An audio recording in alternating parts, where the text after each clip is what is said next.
manda o seu pastor ir trabalhar e vai ajudar os pobres. Geralmente quem fala isso não ajuda ninguém, né? Nem pobre, nem pastor, nem ninguém. Só está procurando uma desculpa para desonrar a Deus. A Bíblia fala tanto sobre ajuda aos pobres, como fala sobre o sustento dos ministros do Evangelho.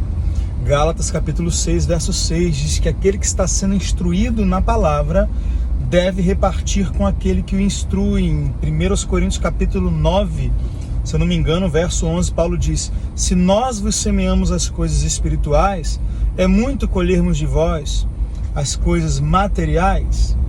Então a gente precisa parar com esse costume de usar um mandamento para abolir o outro.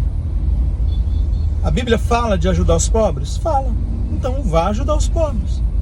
Agora, por que ajudar os pobres significa deixar de fazer outras coisas? Por exemplo, a Bíblia diz para ajudar os pobres. Então não vou honrar meu pai e minha mãe? Não vou ajudar financeiramente um pai e a mãe? O que uma coisa tem a ver com a outra?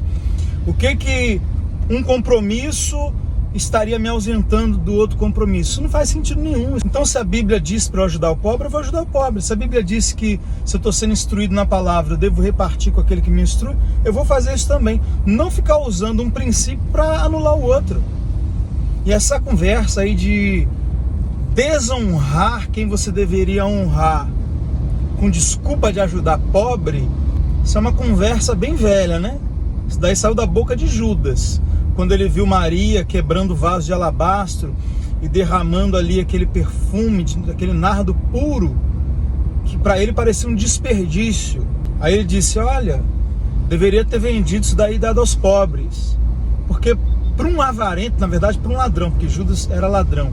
E se você aprende a palavra com alguém e você não honra, você está roubando a honra que você deveria dar a essa pessoa e a Deus. Porque honra é dívida. A Bíblia diz: dai a cada um que é devido. Dívida, devido. A quem honra, honra. A quem tributo, tributo. Então honra é uma dívida, você deve honrar.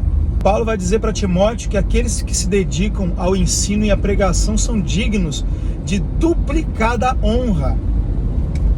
Outras traduções vão dizer duplicados honorários.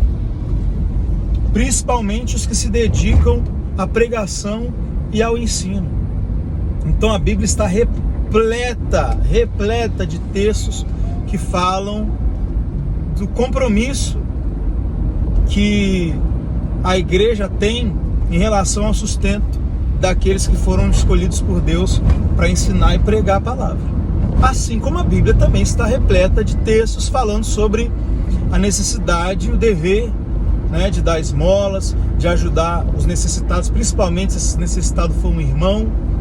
Então vou falar o que Jesus disse para os fariseus: deveis fazer essas coisas sem omitir aquelas. Ah, Danilo, Jesus não falou isso para a igreja, falou para os judeus. Eu concordo, mas o princípio que Jesus está trazendo ali, de não fazer uma coisa deixando de fazer outra, esse princípio se aplica para tudo. Faz tudo que a Bíblia manda. Óbvio, aquilo que está ordenado para a nova aliança, aquilo que está ordenado para a igreja. Você não vai fazer o que está ordenado para Israel. Então, não tire a minha fala de contexto. Então, dentro dos textos do Novo Testamento, principalmente as cartas dos apóstolos, aquilo que foi dito para a igreja, ordenado para a igreja, você deve fazer. Não ficar pegando um princípio e usar como desculpa para desobedecer outro.